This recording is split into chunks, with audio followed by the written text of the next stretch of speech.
வணக்கம். இது உங்கள் கதை நேரம். இன்னைக்கு நாம கேட்க போற கதை கா கா கா. எழுதியவர் திரு சமுத்திரம் அவர்கள். வாங்க கதைக்குள்ள போலாம். பண்டாரம் என்னமோ சிவப்புதான் என்றாலும் அவன் அந்த அலுவலகத்துல எல்லாரும் காக்கா என்று அழைப்பார்கள். உருவத்தையோ நிறத்தையோ பொறுத்த அளவில் அவனுக்கும் காக்காவுக்கும் வெகு தூரம். சொல்லப்போனா அவன் விசுவாசி. ஆகாயத்துல வெள்ளை காக்கா பறந்தது என்றால் ஆமாம் நானும் பார்த்தேன் என்று சொல்ல மாட்டான். அப்படி சொன்னால் அது ஆபீசருக்கு சரிநிகர் சமமாய் பேசியதாய் ஆகிவிடுமா? அதனால நீங்க வெள்ளைக்காக்காய பார்த்தத நானும் பார்த்தேன்னு கீழ்ப்படிதலாகத்தான் சொல்லுவான். இந்த அளவுக்கு பக்குவமா நடக்கும் பண்டாரத்துக்கிட்ட புதிதா பொறுப்பேற்றிருக்கும் ஜெனரல் மேனேஜர் அவன் வசியத்திற்கு மசிவதாக தெரியவில்லை. அவன் ஒரு ஜெனரல் மேனேஜருக்கு என்னென்ன குணாதிசயங்கள் இருக்கக்கூடாது என்று நினைத்தானோ அத்தனையும் புதியவரிடம் இருந்தன. அவரிடம் இருந்த கயமாக சிந்திக்கும் மூளை, நேர்மை, நாணயம், பாரபட்சமற்ற மனப்பான்மை ஆகிய பண்புகள் பண்டாரத்தின் வசியத்திற்கு கடுக்காய் கொடுத்தன. அத்தோடு அவரிடம் பெண்மோகம் கடுகளவு கூட இல்லை. இதுதான் பண்டாரத்திற்கு பெரிய வேதனையாக இருந்தது. ஆசாமியை எப்படி மடக்கி போடலாம்? ஜெனரல் மேனேஜர் ஊழியர்களை அறிமுகப்படுத்திக் கொள்வதற்காகவும் அவர்களின் பிரச்சனைகளை புரிந்து கொள்வதற்காகவும் கான்ஃபரன்ஸ் ஹாலில் ஒரு கூட்டத்தை கூட்டினார். எல்லா ஊழியர்களும் முன்னதாகவே வந்து உட்கார்ந்தாங்க. பண்டாரம் வாசலுக்கு பக்கத்துல முதல் வரிசையில முதல் நாற்காலியில உட்கார்ந்திருந்தான். ஜிஎம் தன் அறையிலிருந்து அடியெடுத்து வைத்தார். அவ்வளோதான். பண்டாரம் அவனை நோக்கி ஓடினான். அவர் கையை இழுத்து ஒரு குலுக்கு குலுக்கி அவரோடு நடந்து வந்தான். ஊழியர்கள் ஆச்சரியப்படவில்லை. அவன் அப்படி நடந்து கொள்ளவில்லை என்றால்தான் மூக்கில் மேல் விரலை வைப்பார்கள். சுரேஷ் மட்டும் சீச்சி நாயும் பிழைக்கும் இந்த பிழைப்பு என்று பாரதியாரிடம் போய்விட்டு பிறகு இந்த பயல் நம்ம வர்க்கத்துக்கே ஒரு அசிங்கம் என்று பலமாக கூற ஊழியர்கள் சிரித்தார்கள். சிலர் கேவலம் என்றார்கள். ஆனால் ஜெனரல் மேனேஜர் பண்டாரம் தன்னிடம் வந்து கை குலுக்கியதை கேவலமாக நினைக்கவில்லை. அவன் ஊழியன் சங்க செயலாளராக இருப்பான். ஆகையால் தான் தன்னை எதிர்கொண்டு வரவேற்றிருக்கிறான் என்று எண்ணிக்கொண்டார். அலுவலர்களிடம் பேசினார் ஜிஎம். உற்பத்தியை பெருக்க வேண்டியதன் அவசியத்தை வலியுறுத்தி பேசினார். பண்டாரம் அன்று மாலையில் கழுத்துக்கு எண்ணெய் தடவி நீவி கொண்டான் என்றால் அவரின் பேச்சிற்கு எந்த அளவிற்கு தலையாட்டிருப்பான் என்பதை எடுத்துரைக்க வேண்டியதில்லை. ஊழியர்கள் தங்கள் குறைகளையும் கோரிக்கைகளையும் தெரிவிக்கலாம் என்று ஜிஎம் முடிவுரை கூறிவிட்டு பேச்சை முடித்தார். சுரேஷ் ஏதோ சந்தேகம் கேட்க எழுந்தான். அதற்குள் பண்டாரம் ஜிஎம்மின் அருகில் போய் சோடா வேணுமா சார் என்று ரகசியமாய் கேட்டான். அவர் வேண்டாம் என்று தலையாட்டினார். ஊழியர்களின் மத்தியில் ஒரு லஞ்ச் கலகலப்பு. பண்டாரம் ஏதோ யோசனை கூறியிருக்கிறான். ஜிஎம் நிராகரித்து விட்டார். பண்டாரத்திற்கு என்னவோ போலிருந்தது. இருந்தாலும் மனதை தளர விடவில்லை. அப்போது பார்த்து பியூன் ஜிஎம்மின் அறையில் இருந்து ஏதோ செய்தி கொண்டு வருவது போல வேகமாக நடந்தான். பண்டாரம் எழுந்தான், நடந்தான். பியூனை மடக்கி அவன் கொடுத்த செய்தியை சுமந்து கொண்டு வந்து ஜிஎம்மிடம் உங்களுக்கு ஃபோன் வந்திருக்கா சார் என்றான். அதற்கு யார் பேசினாலும் 1 மணி நேரம் கழித்து ஃபோன் செய்யும்படி பியூனை ரிப்ளை செய்யுமாறு பண்டாரத்திடம் கூறினார். பண்டாரம் எளிமையானவன். ஆகையால் பியூனுக்கு பதிலாக அவனே ஜிஎம் அறைக்கு போய் ஃபோனில் பதில் சொன்னான். ஃபோனில் பேசியவரை ஆழம் பார்த்தான். அப்படியாவது ஜிஎம்மின் வீக்னஸ் சங்கதிகள் கிடைக்குமா என்று குழைந்தும் இழைந்தும் பேசினான். பண்டாரம் நேராக ஜிஎம்மிடம் வந்து அவர் காதிற்கு மட்டும் கேட்கும்படியாக சொல்லிவிட்டேன் சார் என்று ஒரு பெரிய ரகசியத்தை தெரியப்படுத்தினான். அவரும் தேங்க்ஸ் என்றார். ஊழியர்கள் வெலவெலத்து போனார்கள். ஆக புதிய ஆசாமியையும் பண்டாரப்பயல் பைக்குள் போட்டுக்கொண்டானோ? அவன் சொன்ன யோசனையை அவர் அங்கீகரித்து விட்டார் போலிருக்கே. இனிமேல் யாருக்கு என்ன ஆபத்தோ? அவன் எத்தனை பேரை தண்ணீலா காட்டுக்கு மாற்றப் போகிறானோ? எத்தனை பேருக்கு ஃபெஸ்டிவல் அட்வான்ஸும் இன்க்ரிமெண்ட்டும் கிடைக்காமல் போகிறதோ? பண்டாரமும் பொறுமினான். இன்னும் அவன் ஜெனரல் மேனேஜரை பிடிக்க வேண்டிய அளவிற்கு பிடிக்கல. அவரும் பிடி கொடுக்க வேண்டிய அளவுக்கு கொடுக்கவில்லை. எத்தனையோ பேரை ஒரே நாளில் மடக்கி போட்ட பண்டாரத்திற்கு புதியவர் பிடிப்படாமல் இருப்பது தன்மானத்திற்கும் சுயத்திறமைக்கும் விடப்பட்ட சவாலாக தோன்றியது.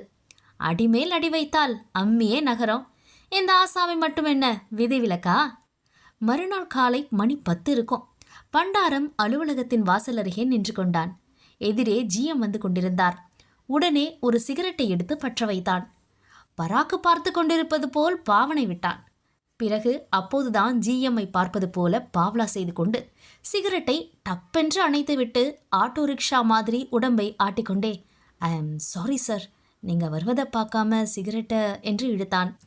டெல்லியில் தன் முகத்தில் படிந்த சிகரெட் புகைகளால் கண்ணாடி போட்டுக்கொண்ட மேனேஜர் அவனை கனிவோடு பார்த்து முதுகில் தட்டிவிட்டு சென்றார். பண்டாரத்திடம் இதுவரை புகைப்பிடிக்கும் கெட்ட பழக்கம் மட்டும் கிடையாது என்பதும், இப்போது பிடித்த சிகரெட்டால் ஒரு வாரம் வர அவன் இருமினா என்பதும் தெரிவிக்க வேண்டிய சங்கதிகளாகும். இதனால் பண்டாரம் ஜிஎம்மிடம் கொஞ்சம் நெருங்கிவிட்டான் என்றாலும் நெருங்க வேண்டிய அளவுக்கு நெருங்கவில்லை. ஜிஎம்மின் கார் சர்வீஸுக்கு போயிருப்பதை கடன் வாங்கி காலம் தள்ளும் பியூன் மூலம் பண்டாரம் தெரிந்து கொண்டான். ஒரு ஸ்கூட்டரை நண்பனிடம் ஓசியாக வாங்கி கொண்டு அவர் வீட்டருகே தலைமறைவாக நின்றான். ஜிஎம் ஒரு டாக்ஸியை கைத்தட்டு கூப்பிட போன சமயத்தில் பண்டாரம் ஸ்கூட்டரோடு தற்செயலாக வருவது போல வந்து ஏறிக்கொள்ளுங்கள் சார் என்று நெளிந்தான். அந்த நெளிவை அவரால் தட்ட முடியவில்லை. இருவரையும் ஒரே வண்டியில் பார்த்த அலுவலர்கள் அதிர்ந்து போனார்கள். ஜெனரல் மேனேஜருக்காக அவர்கள் அடித்த சல்யூட்டுகளை பண்டாரமும் தலையாட்டி அங்கீகரித்தான்.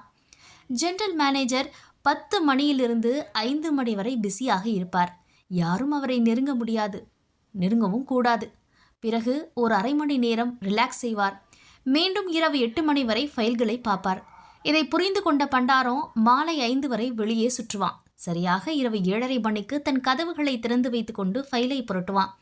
பண்டாரத்தின் அறையை கடந்துதான் ஜெனரல் மேனேஜர் படியிறங்க வேண்டும். அந்த வழியாக வரும் அவர் முகத்தை வேறு புறமாக வைத்து கொண்டால் அவரது கவனத்தை கவருவதற்காக இருமுவான், நாற்காலியை இழுப்பான். இரவில் தனித்து நிற்கும் ஜிஎம் தவிர்த்து நிற்கும் பண்டாரத்தை கனிவுடன் பார்ப்பார்.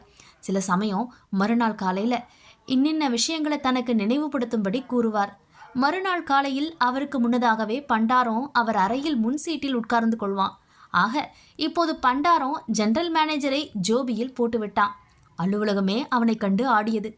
புதிய ஜெனரல் மேனேஜரிடம் கண்ட நேர்மையாலோ, டைபிஸ்டுகளை பார்த்து பல்கிழிக்காத ஒழுக்கத்தாலோ, பாரபட்சமற்ற நிர்வாகத்தாலும் ஏற்பட்ட புதிய காற்றை சுவாசித்த சில விசுவாச ஊழியர்கள் ஜிஎம் கரியமில வாயுவாகிவிடக்கூடாது என்று வருந்தினார்கள். இப்படியே நாட்கள் நகர்ந்தன. ஒரு நாள் இரவு மணி 8 ஆகிவிட்டதால் ஜெனரல் மேனேஜர் தன் அறையை விட்டு எழுந்தார். பண்டாரம் தன் அறையில் இருமிக் கொண்டிருந்தான். என்ன மிஸ்டர் பண்டாரம், டாக்டரை போய் பார்க்கக்கூடாதா என்றார் ஜிஎம். உழைக்கிறவனுக்கு ஒரு நோயும் வராது, வந்தாலும் போயிடும்னு நீங்கள் சொன்னது என் மனசில் அப்படியே பதிஞ்சிடுச்சு சார். இந்த இருமலை உழைப்பாலேயே போக்கிடுவேன். அப்புறம் ஒரு விஷயம், நம்ம ஆஃபீஸ்லேருந்து திறமையான ஒரு இளைஞரை பம்பாய்க்கு மாற்றணும்னு மேனேஜிங் டைரக்டர் எழுதியிருக்காரு. யாரை அனுப்பலாம் மிஸ்டர் பண்டாரம்? பண்டாரம் சிந்தித்தான். சுரேஷ் பையல் வசமாய் மாட்டிக்கொண்டான். முகத்துக்கு எதிரே காக்கா என்கிறவனை விட்டு வைப்பதா? ஒரு நாள் உனக்கு எதுக்குடா பேண்ட்டும் சட்டையும் என்று வேறு இவனை கேட்டிருக்கிறான். டேய் சுரேஷு, இந்த பண்டாரத்தையா பகிச்சுக்கிட்ட? மிஸ்டர் பண்டாரம், யாரை அனுப்பலாம்? சும்மா சொல்லுங்க, தயங்க வேண்டாம். நம்ம சுரேஷ் டைனமிக் ஃபிலோ சார். சுரேஷா? நேற்றே அவர்கிட்ட கேட்டேன். பம்பாயில் வீடு கிடைக்காதுன்னு அழாக்குறையாக சொன்னார். ஆஃபீஸ் விஷயத்தில் அதெல்லாம் பார்த்தா முடியுமா சார்? என்னோட சித்தப்பா பம்பாயில் 2 வீடு கட்டிட்டு வசதியாக இருக்கார். அவருக்கு லெட்டர் எழுதி சுரேஷுக்கு ஒரு போர்ஷனை விடும்படியாக ஏற்பாடு பண்ணுறேன். அதோட சுரேஷுக்கு கல்யாணம் ஏற்பாடாக போகிறதாம், அதனால் முடியாதுங்கிறாரு. அவன் யங் ஃபெலோ தானே சார், அடுத்த வருடம் பண்ணிக்கிட்டா போச்சு, குடியா முழுகிடும். அது மட்டும் இல்லையா, அவங்க அப்பாவுக்கு நோயாம், இவர் தான் ஒரே மகனா. சாக்கு சொல்லணும்னா 1000 சொல்லலாம் சார். ஓகே மிஸ்டர் பண்டாரம், நான் யோசிக்கிறேன். Thanks for your suggestion. வரீங்களா? வழியில் ட்ராப் பண்ணிடுறேன். நோ தேங்க்ஸ் சார், வேலை நிறையா இருக்குது. நான் புறப்பட மணி 10 ஆயிடும். எப்படி உழைக்கணுங்கிறதுக்கு நீங்கள் முன்னுதாரணமாக இருக்கீங்க. குட் நைட் மிஸ்டர் பண்டாரம். Good night sir. பண்டாரம் ஆனந்த கூத்தாடினான். மறுநாள் பண்டாரம் மலரி எடுத்துக்கொண்டும் ஒரு காகிதத்தை கையில் வைத்துக்கொண்டு ஜெனரல் மேனேஜர் அறைக்கு ஓடினான். சார், கடைசியில் என்ன பம்பாய்க்கு மாற்றிருக்கீங்களே. டேக் இட் ஈஸி மிஸ்டர் பண்டாரம். மிக திறமையான, அதே நேரத்தில் இரவு பகல்னு பாராமல் உழைக்கிற இளைஞரை அனுப்பணும்னு இருக்கிறதுனால உங்களையும் அனுப்ப வேண்டியதாக போச்சு. சுரேஷ் என்னை விட திறமைசாலி சார். இருக்கலாம், ஆனால் உங்களை மாதிரி அவரால் கஷ்டப்பட்டு உழைக்க முடியாது. நீங்கள் நைட்டு 10 மணி வரைக்கும் வேலை பார்க்குறத என் கண்ணால் நானே பார்த்துருக்கேன். சார், பம்பாயில் வீட்டு பிரச்சனை பயங்கர பிரச்சனை. உங்கள் சித்தப்பாவுக்கு தான் 2 வீடு இருக்கே. அது மட்டும் இல்லை சார், இந்த ஆவணியில் கல்யாணம் பண்ணிக்க போகிறேன் சார். நீங்கள் யங் மேன், அடுத்த வருஷம் பண்ணிக்கிட்டா குடியா முழுகிடும். சார் தயவு செய்யுங்க சார். அப்பாவுக்கு டிபி, அம்மாவுக்கு ஆஸ்துமா, சிஸ்டருக்கு வளைகாப்பு. சாக்கு சொல்லணும்னு நினச்சா 1000 கிடைக்கும். பண்டாரம் மழையில் நினைகிற காக்காய் மாதிரி ஆடினான். ஜெனரல் மேனேஜரோட முகத்தில் படர்ந்த உறுதி அவன் ஜீனா வேலைக்கு மசிய மாட்டார் என்று தெரிந்தது. மாற்றல் உத்தரவையே விரித்து பார்த்தான். ஜெனரல் மேனேஜரோ 1000 பண்டாரங்களை சாப்பிட்டவர் போல கன்னத்தை உப்பினார். பண்டாரம் எல்போர்ட் ஆசாமி ஸ்கூட்டரை ஸ்டார்ட் செய்வது மாதிரி காலை தரையில் உதைத்து கொண்டே முதலில் மெதுவாகவும் பிறகு வேகமாகவும் வெளியேறினான். கதை முற்றும். இந்த கதை உங்களுக்கு பிடிச்சிருக்கோன்னு நினைக்கிறேன். ஏன்னா லைஃப்பில் நம்ம ரெகுலராக ஆஃபீஸ் போகும்போது இப்படி பல மனிதர்களை நம்ம பார்ப்போம். பட் காலம் என்னவோ அவங்களுக்கு தான் ஃபேவர் பண்ணுற மாதிரி இருக்கும். ஆனால் இந்த கதையில் பண்டாரத்துக்கு கிடைச்ச ஆப்பு மாதிரி நம்ம ரியல் லைஃப்லேயும் காக்கா பிடிக்கிறவங்களுக்கு கிடைச்சா எப்படி இருக்கும்? செமையாக இருக்கும்ல. நமக்கு கிடைக்கிற இன்க்ரிமெண்ட்டோ போனஸோ விட இந்த மாதிரி காக்கா பிடிக்கிறவங்களுக்கு ஆப்பு வச்சாங்கன்னா அதில் கிடைக்கிற சந்தோஷமே தனிங்க. என்னங்க நான் சொல்கிறது? சரி, நம்ம மீண்டும் மற்றொரு கதையில் சந்திக்கலாம். நன்றி.